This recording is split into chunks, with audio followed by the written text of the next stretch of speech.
For 5 days, a general watched his 19-year-old daughter lie in a hospital bed, eyes wide open, unable to speak a single word.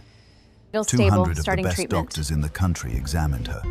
They ran every scan, changed every medication, tried everything, but she stayed silent.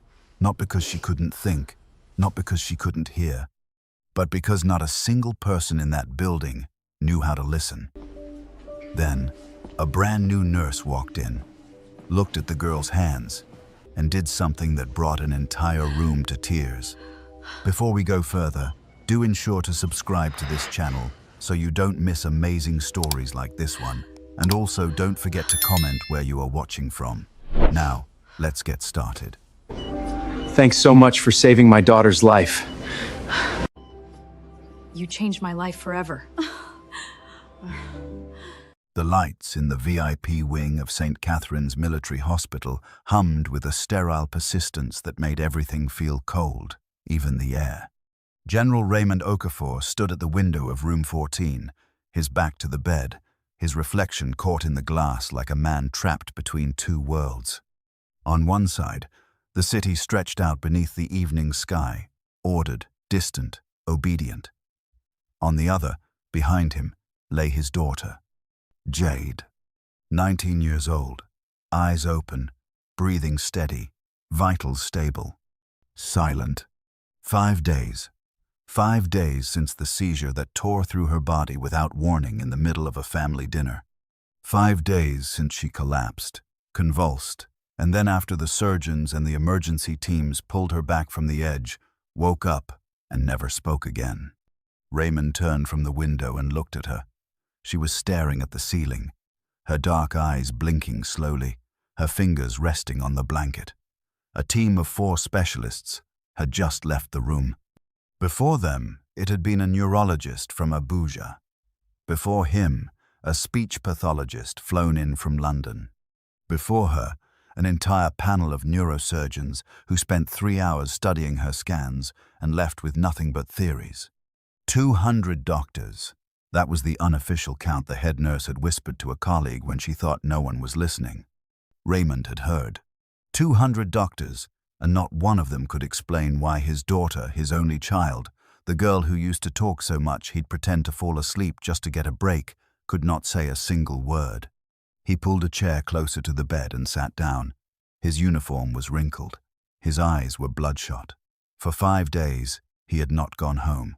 The nurses brought him food he barely touched. His aides called with updates from command that he ignored. The man who had led battalions through conflict zones, who had negotiated ceasefire agreements under fire, who had been described in national newspapers as unshakable, that man had not slept in 5 days because his daughter could not say, "Daddy." "Jade," he said softly, "can you hear me?" She blinked. Her eyes moved to him, but her lips didn't part. He reached for her hand. She let him take it. Her fingers were warm, and for a moment they twitched small, quick movements, like she was trying to say something with her hands that her mouth refused to release. He didn't notice. Nobody did. Across the hospital, on the ground floor, a young woman stepped through the main entrance, carrying a bag that had seen better years.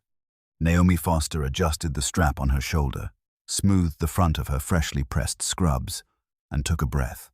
First day. She'd waited 3 years for this, 3 years of applications, 2 rejections, 1 near miss at a private clinic that hired someone's cousin instead. Now, finally, St. Catherine's Military Hospital had called her name. She approached the nurses' station on the 2nd floor, where the head nurse, Sister Binta, sat behind a stack of charts with reading glasses perched at the tip of her nose. The woman didn't look up. "Name?" "Naomi Foster. I'm the new..." "You're late. I'm sorry, the bus. You've been assigned to the overflow ward, 3rd floor. Report to Nurse Dio. Don't touch anything in the VIP wing. Don't speak to families unless spoken to. Don't be slow." She slid a lanyard across the counter. "Your badge." Naomi picked it up. Her photo stared back at her, hopeful, slightly nervous. She clipped it to her chest and turned toward the elevator. As she waited, She heard voices down the corridor, low, urgent, layered with frustration. A group of doctors exited a room flanked by 2 military aides. Their faces were tight. One of them muttered, "We've exhausted every protocol." A nurse standing nearby folded her arms and whispered to a colleague, "Even the general's money can't buy a miracle." Naomi glanced toward the guarded door at the end of the VIP hallway. Through the small window, she could see the outline of a man sitting beside a bed, holding someone's hand. The elevator doors opened. She stepped inside and pressed 3. But something in that glance stayed with her. If someone you loved was suffering and no one could figure out why, what would you be willing to do? Think about that as this story unfolds and tell me in the comments. Have you ever felt completely helpless watching someone you love go through pain? This is so much for me to handle. It happened on her 3rd day. Naomi had settled into the rhythm of the overflow ward, changing dressings, logging vitals, assisting with medication rounds. She was good at the work. Quiet, precise, attentive. Nurse Dio had nodded approvingly more than once, which from Dio was the equivalent of a standing ovation. Then the call came. The VIP wing nurse assigned to room 14 had called in sick. A replacement was needed for the afternoon 4 drip. Sister Binta scrolled through the roster, found no senior nurses available, and with a heavy sigh, pointed at Naomi. Room 14, VIP, the general's daughter. Go in, change the IV bag, check the drip rate, and come out. Do not linger. Do not speak unless spoken to. Understood? Yes, ma'am. Naomi walked to the VIP wing, her heart thumping harder than she wanted to admit. She passed the military aides stationed outside the door, showed her badge, and entered. The room was large, private, immaculate, filled with flowers and cards. Monitors beeped softly. And there, in the center of it all, lay a girl about her own age, propped slightly on pillows, staring at the far wall with an expression Naomi recognized instantly. Not emptiness. Frustration. General Raymond sat in his usual chair, scrolling through his phone with one hand, while his other rested on the bed rail. He glanced at Naomi briefly, registered nothing, and returned to his screen. Naomi moved to the IV stand. She checked the drip line, adjusted the flow rate, and reached to replace the bag. As she leaned across the bed, her arm passed within inches of Jade's hand. That's when she saw it. Jade's fingers were moving, not randomly, not in spasms. They were forming shapes, deliberate, controlled, rhythmic shapes. Her thumb tucked against her palm, her index and middle finger extended and bent. Her wrist rotated slightly. To anyone else, it looked like This is so much for me to handle. To Naomi, it looked like language. She froze, her breath caught. She stared at the girl's fingers and watched the pattern repeat, a sign she'd known since she was 4 years old. A sign her grandmother used every night before bed. Naomi set the IV bag down slowly. She turned to face Jade fully. And then, with steady hands, she signed. Can you understand me? Jade's eyes snapped to Naomi's hands.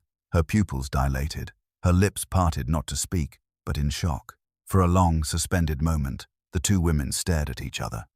Then Jade's chin trembled.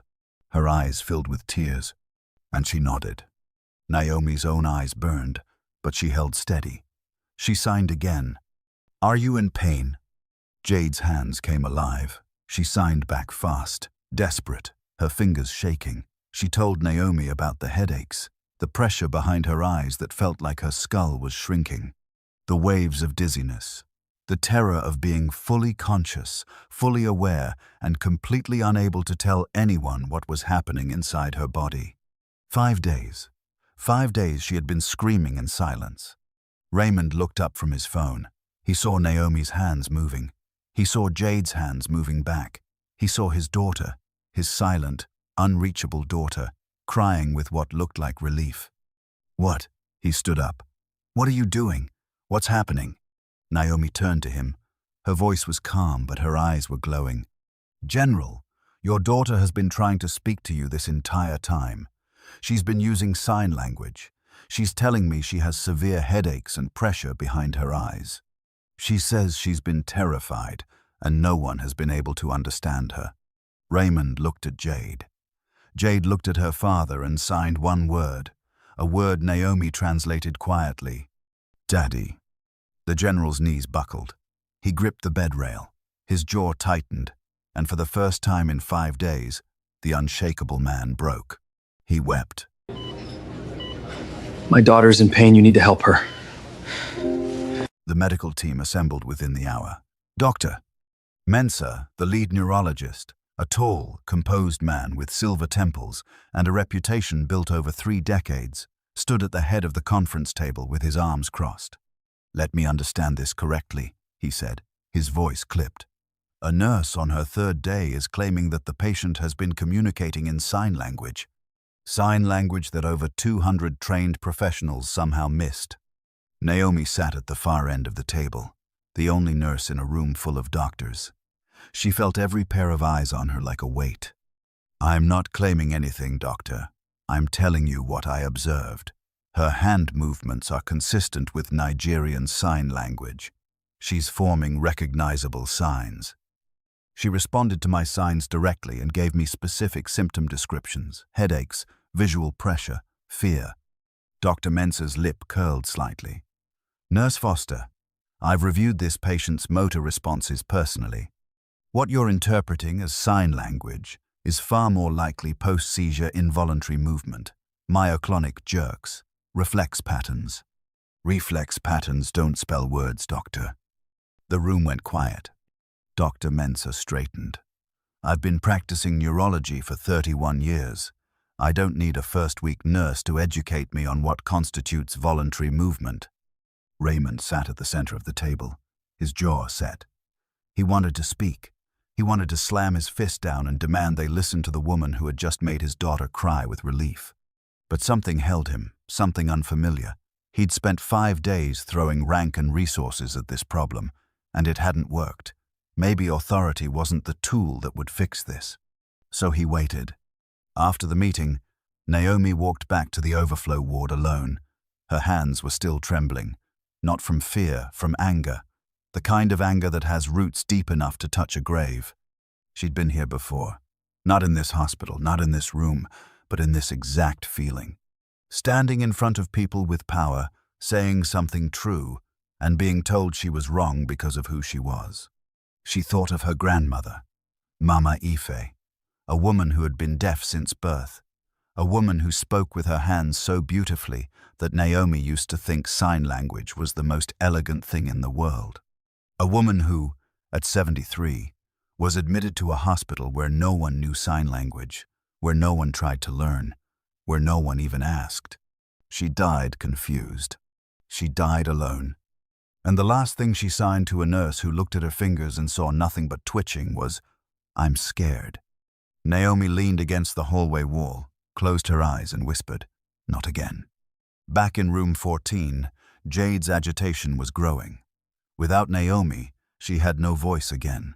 Her heart rate climbed. Her fingers moved desperately, signing into the air, but the nurses around her smiled blankly and patted her arm. Raymond watched his daughter unravel and felt the walls closing in. He turned to an aide. "Get me that nurse, now." By the next morning, Naomi had been reassigned. General Raymond Okafor made a single phone call to the hospital director, and within an hour, Naomi was permanently stationed in room 14. Dr. Mensah protested. "This is a medical facility, General, not a battlefield. You can't reassign nursing staff based on what? Based on the fact that she's the only person in this building my daughter can talk to." Raymond's voice was low, but it carried the kind of weight that made men with 31 years of experience take a step back. "She stays." Naomi arrived with a small notebook and a pen. She pulled a chair to Jade's bedside and signed, "I'm here. I'm not leaving." Jade's shoulders dropped. The tension that had been coiled in her body for days began, slowly, to release. Over the next 48 hours, Naomi became Jade's voice. Every symptom, every sensation, every spike in pain, Jade signed it. and Naomi translated it to the medical team in real time. She documented everything in a detailed log: timestamps, symptom descriptions, pain levels, emotional states. It was more comprehensive than anything the specialists had produced in 5 days. The doctors adjusted medications based on Naomi's translations. An ophthalmologist was called to examine the visual pressure Jade had described, something no one had thought to investigate because Jade had never been able to report it. The results were immediate: swelling behind the optic nerve that had been missed in previous scans, focused on the brain's speech centers. For the first time, they were treating the right symptoms, and Jade was getting better. Late in the evening, after the last round of doctors left, the room fell quiet. Raymond sat in his chair. Naomi sat in hers. Jade slept between them, her breathing deep and peaceful, for the first time in nearly a week. Raymond broke the silence. "Where did you learn it?" Naomi looked up. "Sign language?" He nodded. She was quiet for a moment. "My grandmother. She was deaf. She raised me after my parents left. Sign language was the first language I ever learned. Before I could read, before I could write, I could sign. It was how I told her I loved her. It was how she told me stories at night. It was how she said goodnight." Raymond watched her face. He could see something old and heavy behind her eyes. "She must have been a remarkable woman," he said. Naomi smiled softly. She was everything. Neither of them said anything for a while. The monitors beeped. The city murmured beyond the window. Then Raymond said, quietly, "I was on deployment when Jade first got sick. A training exercise in the north. They called me, and I couldn't get back for 2 days. 2 days. My daughter was seizing, and I was 2 days away." He paused. "I've been trying to make up for those 2 days ever since. I thought if I brought enough doctors, enough money, enough everything, I could fix it." He looked at Naomi. "But you walked in with nothing. And you were the one who hurt her." Naomi held his gaze. "Sometimes, General, listening doesn't require equipment. It just requires someone who's been in the silence before. I..."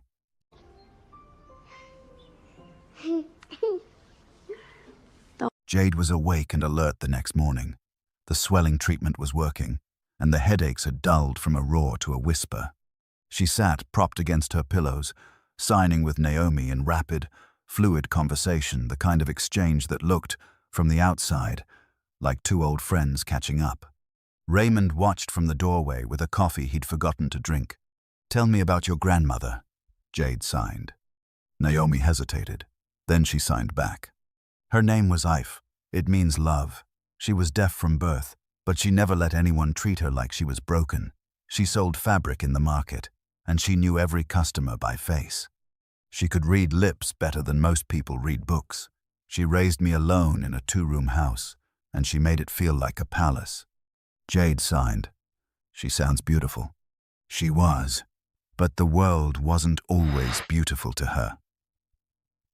Naomi told the story slowly, partly in signs to Jade, partly aloud for Raymond, who had quietly entered the room and sat down. Mama Ife had gotten pneumonia during the rainy season. Naomi was 14. She took her grandmother to the closest hospital, desperate and terrified. But the hospital had no interpreters. The nurses spoke to Mama Ife in words the old woman couldn't hear. They asked her questions she couldn't answer. They wrote instructions she couldn't read because her education had ended early, as it did for many deaf children of her generation.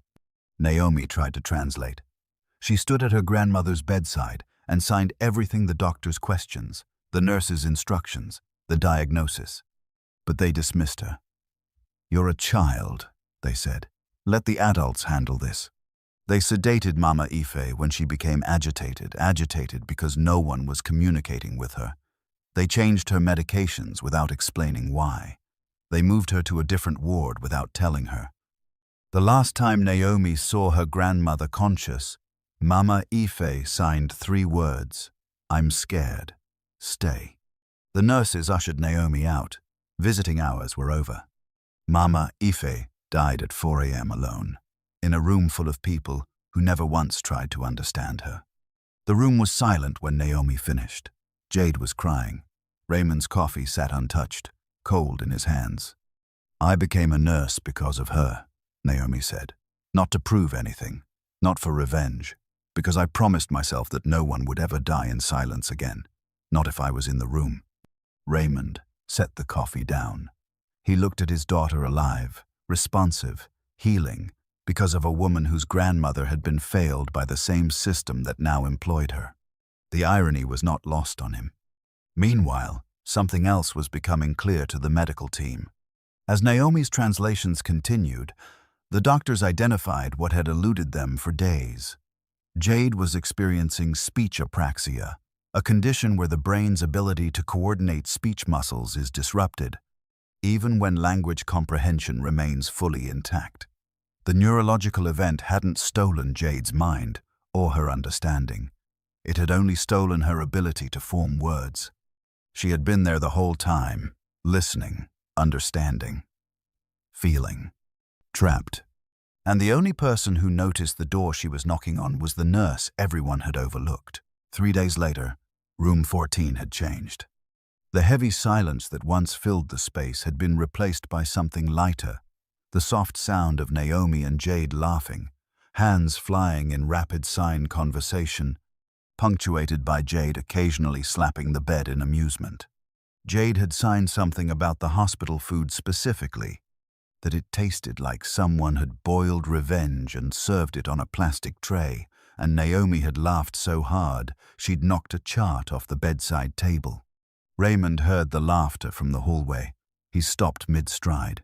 For a moment, he just stood there, listening to a sound he'd been afraid he'd never hear again.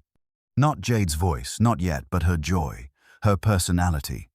The girl who made everyone around her smile, who argued with him about politics at the dinner table, who once convinced an entire classroom to stage a walkout because the cafeteria stopped serving jollof rice on Fridays. She was still in there. She'd always been in there. He entered the room, and both women looked up with the guilty grin of people who'd just been talking about someone. "Were you talking about me?" he asked. Jade signed something to Naomi, who bit her lip to suppress a smile. "She says you snore so loud the nurses on the 3rd floor can hear it." Raymond blinked. Then, for the first time in what felt like years, he laughed. That evening, Naomi taught Raymond basic signs. She started with the essentials: yes, no, pain, water, tired, happy. His broad, battle-worn hands fumbled through each gesture with the precision of a man trying to thread a needle while wearing boxing gloves. Jade watched with barely contained delight. Then Naomi showed him one more sign.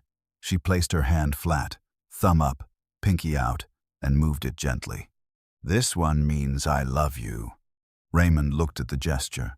He copied it slowly, carefully, his hand shaking slightly. Then he turned to Jade and held it up. Jade's eyes glistened. The heart monitor beeped faster. She raised her own hand and signed it back. Father and daughter, speaking without words, saying everything. Naomi watched from the corner, her chest tight with an emotion she hadn't expected. She thought of Mama Ife.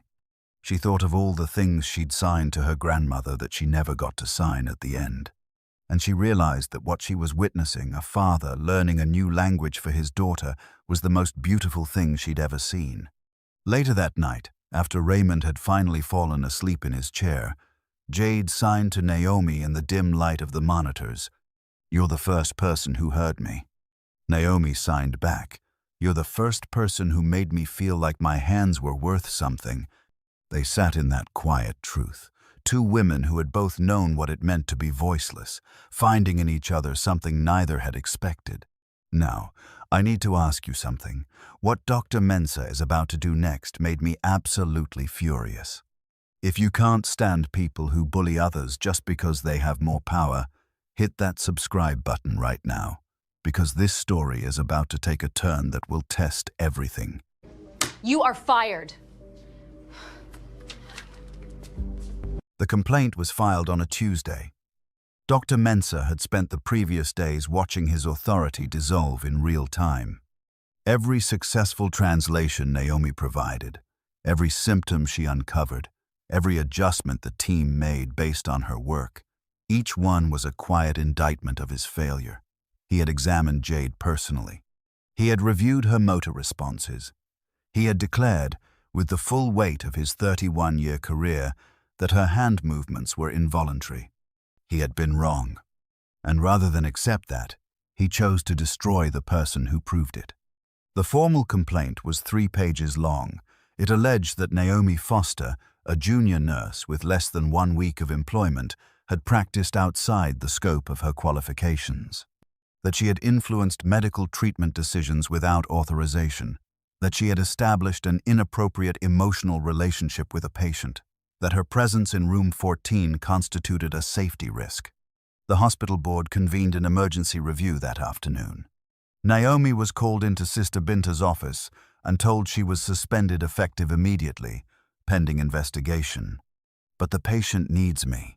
She can't communicate without. The board's decision is final, Nurse Foster. Please surrender your badge and leave the premises. Naomi unclipped her badge slowly. She stared at it, her photo, her name, the hospital logo. 3 years she'd waited for this. 3 days she'd had it. She placed it on the desk and walked out. When she passed room 14, she paused. Through the window, she could see Jade propped up in bed, hands resting on the blanket, waiting. Naomi placed her palm flat against the glass. Jade looked up and saw her. Their eyes met. Naomi signed through the window, "I have to go." Jade's face crumpled. She began signing frantically. "No, no, don't leave. Please. You're the only one who understands me. Please don't go." A nurse inside the room saw Jade's agitation and pressed the call button. Jade's heart rate spiked.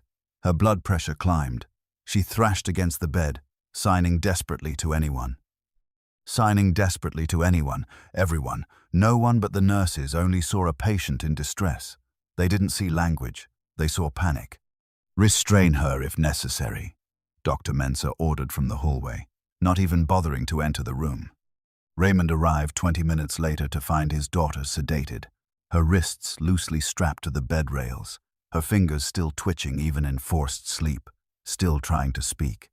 He stood over her bed, his chest heaving, his fists clenched at his sides so hard his knuckles turned white.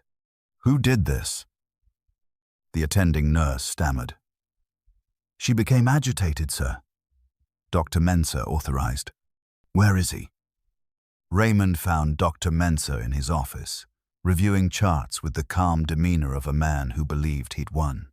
"General, I understand your frustration, but you sedated my daughter. You restrained her, and you removed the only person in this hospital who could talk to her. I removed an unqualified nurse who overstepped her. She wasn't overstepping. She was the only one stepping at all." Raymond's voice shook the walls. 200 doctors, Mensah. 200. And not one of you, not one, thought to look at her hands. A girl was screaming for help right in front of you, and you were too proud to see it. Dr. Mensah straightened his tie. "General, the board has reviewed the situation. The nurse is suspended. I suggest you allow the medical professionals to do their jobs." Raymond stared at him for a long, burning moment. Then he turned and left without another word. That night, Naomi sat alone in her small apartment, a single room with a thin mattress, a plastic chair, and a photograph of Mama Ife on the nightstand. She held the photograph and stared at it.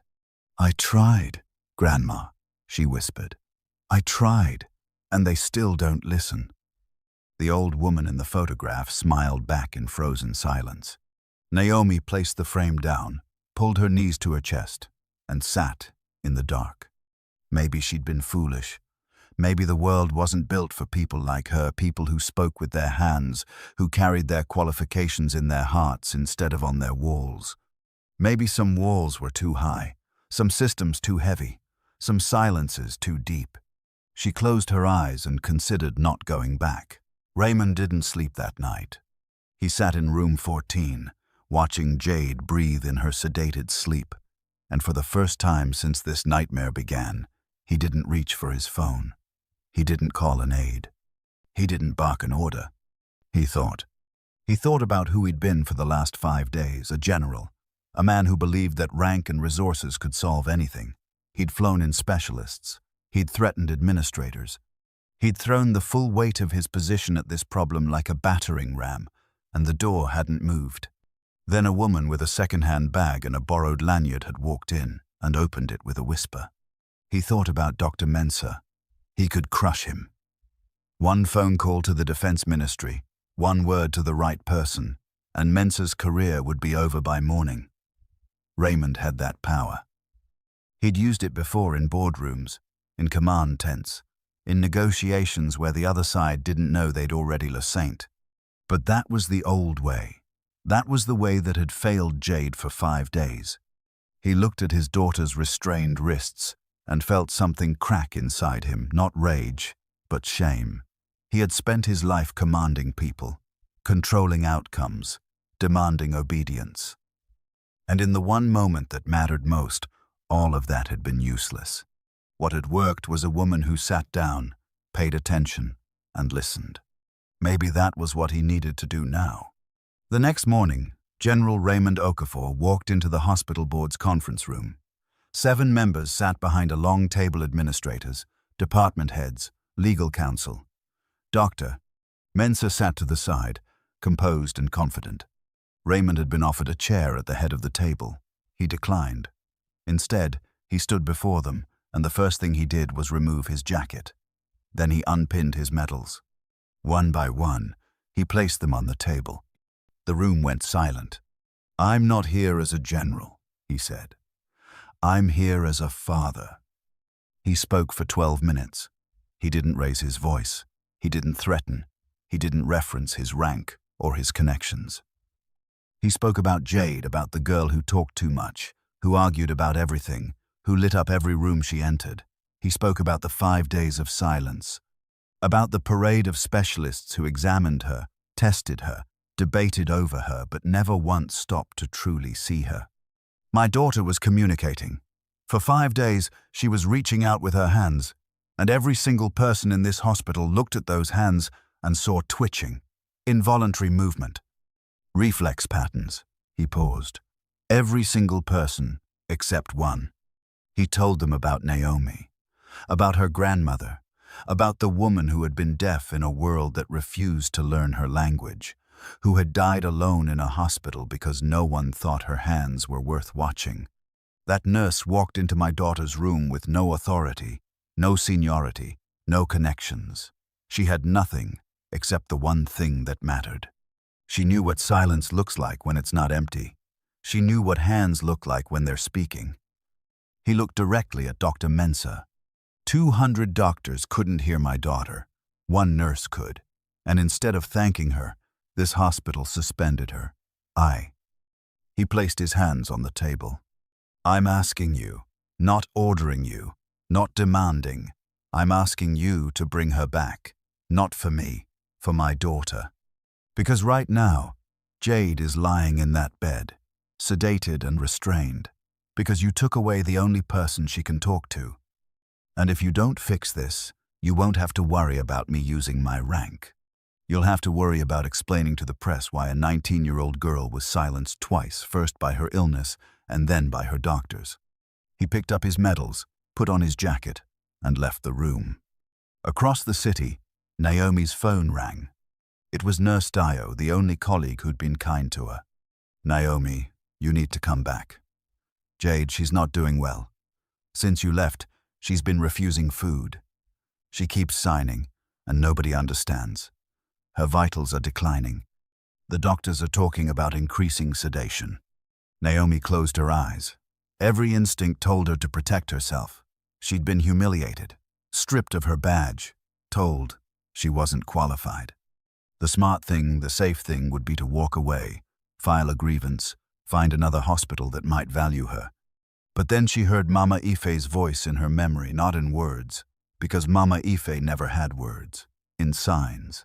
the sign for stay, the sign that means, I need you here. Naomi grabbed her coat. I'm coming. She arrived at the hospital without a badge, without clearance, without permission. The security guard at the VIP wing entrance looked at her and shook his head. I'm sorry, ma'am. You're not authorized to. Let her through. Raymond's voice came from behind the guard. He stood in the hallway, still in the clothes he'd worn to the board meeting, his eyes red but steady. General, she's been suspended. The board reinstated her 15 minutes ago. Let her through. The guard stepped aside. Naomi looked at Raymond. He looked at her. Neither spoke. He simply nodded toward room 14. She walked in. Jade was pale. Her cheeks were hollow. The monitors showed lowered vitals, and the IV drip had been increased. Her wrists were still loosely restrained, and her fingers, even in her weakened state, were moving, signing. Over and over, the same phrase, like a prayer no one could receive. Naomi sat beside her. She gently lifted Jade's hand and signed into her palm. I'm here. Jade's eyes opened slowly. They were glassy, distant until they focused on Naomi's face. Then, something shifted. The fog lifted. Her cracked lips trembled, and her fingers tightened around Naomi's hand. She signed back, weakly but clearly. I knew you'd come. Naomi's tears fell onto their clasped hands, and she didn't wipe them away. She just held on. Within the hour, Naomi was translating again. Jade described new symptoms, a sharp tingling down her left side, intermittent blurred vision, a tightness in her throat that came and went. The neurology team, now working with Naomi as an active bridge, adjusted the treatment protocol. The speech apraxia diagnosis was confirmed and refined. Targeted therapy began. A speech-language pathologist specializing in apraxia recovery was brought in this time, one who knew sign language. The change was almost immediate. Within 2 days, Jade was sitting up unassisted. Within 4, she was taking short walks down the hallway with Naomi at her side, signing conversations that made passing nurses smile, even though they couldn't understand a word. Within a week, Jade's speech began to return. It started small, a whisper. A single syllable pushed through lips that had forgotten how to shape sound. Naomi was adjusting her pillow when she heard it. Now. She froze. Nah. Oh. Me. Naomi turned.